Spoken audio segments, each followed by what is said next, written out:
For 9 years, a major in the Pakistan Army filed accounts, saluted his superiors, and went home each evening to his Pakistani wife. He was decorated. He was trusted.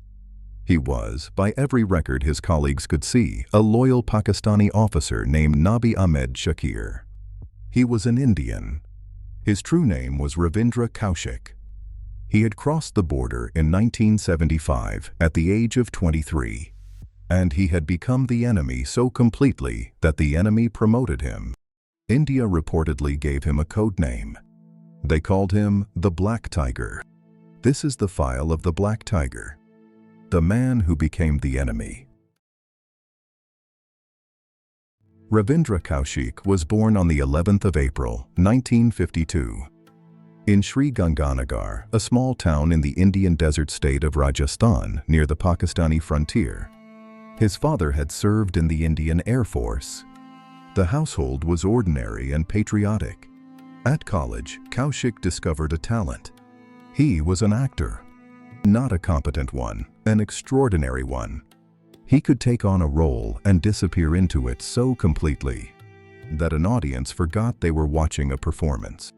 According to the accounts of his life, it was at one such college theatrical performance that he played a captured Indian soldier under interrogation. And he played it so convincingly that a man in the audience took notice. That man was a talent scout for India's External Intelligence Service, the Research and Analysis Wing. What the agency wanted was the rarest thing in espionage. Not a brave man. Brave men are common. They wanted a man who could hold an assumed identity completely, under pressure, indefinitely, for years, with no slip, no leakage, no moment where the real self showed through. That skill cannot be taught to someone who does not already have it. Kaushik already had it.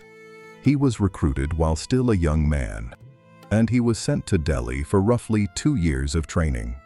He learned to speak fluent Urdu. He studied the geography of Pakistan until he knew Karachi street by street. He was taught the customs, the prayers, and the daily rhythms of Pakistani Muslim life. He underwent the religious conversion the cover required. A new man was assembled, detail by detail. A new name, a new faith, a new birthplace. A new family that had never existed. The cover identity was named Nabi Ahmed Shakir. Every fact about him was documented, consistent, and rehearsed until it had become reflex. And then the old self had to be buried. Buried so deep that no exhaustion, no fear, no accident would ever bring it back to the surface. Because the place he was going, a single surfacing would be fatal. In 1975, at the age of 23, Ravindra Kaushik walked across the border into Pakistan and ceased for the next 8 years to exist. He surfaced in Karachi as Nabi Ahmed Shakir, and he began to build a life. He enrolled at Karachi University and studied law. He earned a Bachelor of Laws degree under his cover name, a Pakistani document in a Pakistani university, awarded to a man who did not exist. By every record the university held, he was simply another diligent local student. And then he did the thing that almost no deep cover agent in the history of espionage has ever managed to do. He joined the army of the country he had been sent to spy on. He enlisted in the Pakistan Army. He was inducted into the Military Accounts Department, the branch that manages the Army's pay and expenditure. Over the following years, he rose steadily through that branch. Accounts reportedly recognized him to the rank of Major. We hedge the precise rank here because the records of a buried agent are never clean. And the legend around Kaushik has grown in the retelling. What is not in dispute is that he wore a Pakistan Army uniform, drew a Pakistani officer's standing, and was trusted by the institution he had penetrated. The accounts branch was not a glamorous posting, and that was exactly its value. An accounts office is not watched the way an operations room is watched. But accounts touch everything. Troop transfers cost money. Unit movements cost fuel. New equipment generates orders, and orders generate paperwork. To sit inside an army's accounts is to watch, in numbers, where that army is going and how strong it is when it gets there. A young man from a small Indian desert town now wore the enemy's uniform, saluted the enemy's officers, and held a quiet desk from which the movement of an entire army's money passed through his hands. And every month, what passed through his hands began quietly to flow back across the border. He married. Her name was Amanat. She was a local Pakistani woman. And as far as she knew, she had married a Pakistani man named Nabi Ahmed Shakir, an officer in the Pakistan Army, a man with a settled future. They had a child. By every appearance, it was an ordinary family in an ordinary Karachi home. None of it was real, and all of it was real at once.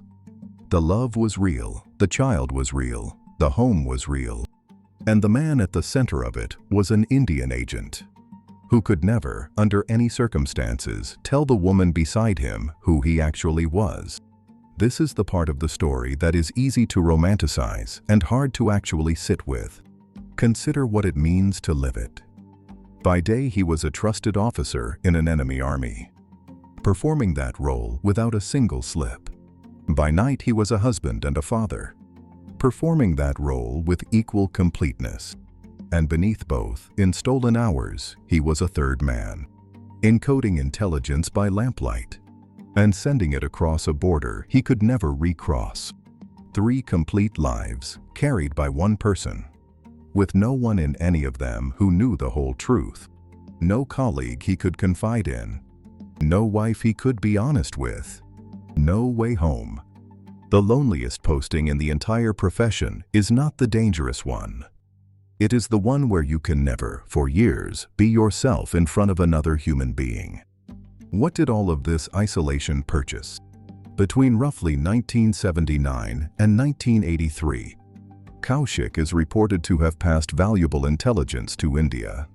The accounts speak of Pakistani troop movements in the Punjab sector, and in some retellings of material touching Pakistan's nuclear program.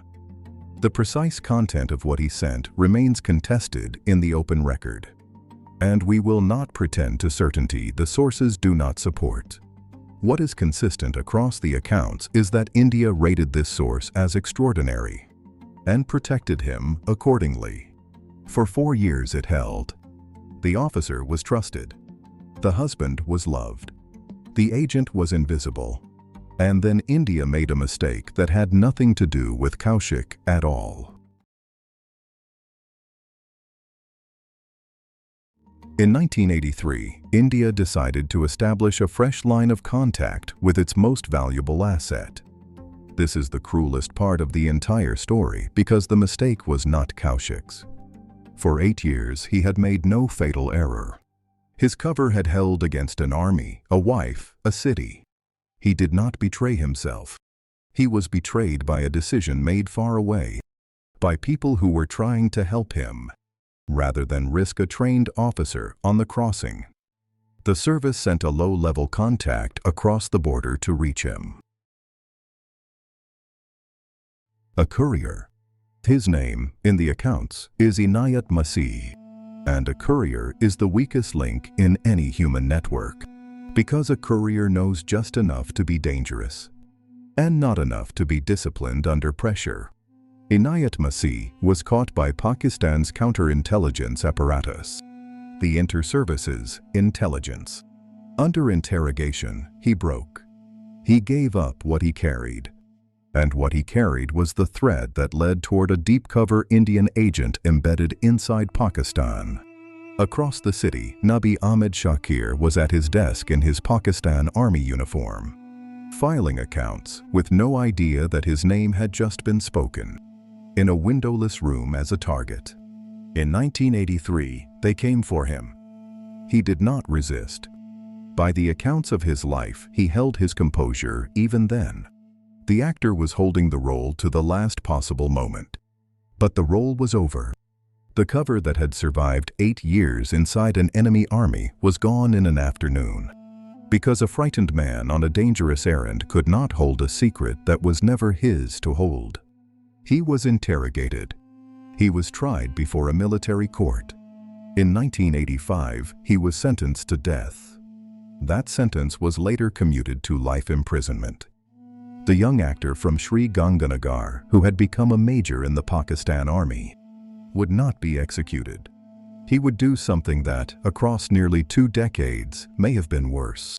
He would simply disappear into the Pakistani prison system and be slowly, quietly forgotten by both the country that imprisoned him and the country that sent him. He spent the next 16 years inside the Pakistani prison system. He was moved between facilities, Sialkot, Kot Lakhpat, and finally a central jail in the remote town of Mianwali. His health declined steadily across those years, untreated and unrelieved. And from inside, according to the accounts of his family, he found ways to smuggle letters across the border to his mother and his relatives in India. The letters described his failing health and a deepening sense of having been abandoned. In one of them, in words that have followed his story ever since, he is said to have written that he was paying the price for serving his country, and he asked whether his sacrifice would have been honored had he belonged to some other, more powerful nation. There is no clean answer to that question, and we will not invent one. In late November 2001, Ravindra Kaushik died in the central jail at Mianwali. He was 49 years old. The cause was pulmonary tuberculosis and heart disease, the accumulated toll of nearly 2 decades inside. By some family accounts, his son had also died during these years. His wife Amanat had been left to absorb a truth no one had prepared her for. According to his family, the Indian government never formally recognized him and made little effort to bring him home or to ease his imprisonment. He had buried his own identity so completely for so long in the service of his country that when the end came, his country could not or would not openly claim him. The actor who disappeared into the role of a Pakistani major died as a man almost no one was officially permitted to remember. That is the true cost of deep cover. Not the danger, the erasure. To serve so secretly that even your sacrifice cannot be acknowledged. Because to acknowledge it is to admit the operation existed at all. Ravindra Kaushik is by now a name passed around in the retelling. Half history and half legend. The black tiger of an agency that does not confirm its own. But strip the legend away and the documented core remains, and it is enough. A young man crossed a border, became the enemy so completely that the enemy promoted him, and then died alone in a foreign prison, for a country that could never say his name out loud. Which leaves the closing question. He was caught only because a courier was sent toward him and broke. He never surfaced on his own. So, how many other men and women right now, in armies and ministries and cities that are not their own, are living a second life so complete that no one around them suspects a thing, waiting only for someone else's mistake to expose them, knowing that if they are caught, they too will simply vanish into a cell and a silence, unmarked, unclaimed, and never brought home.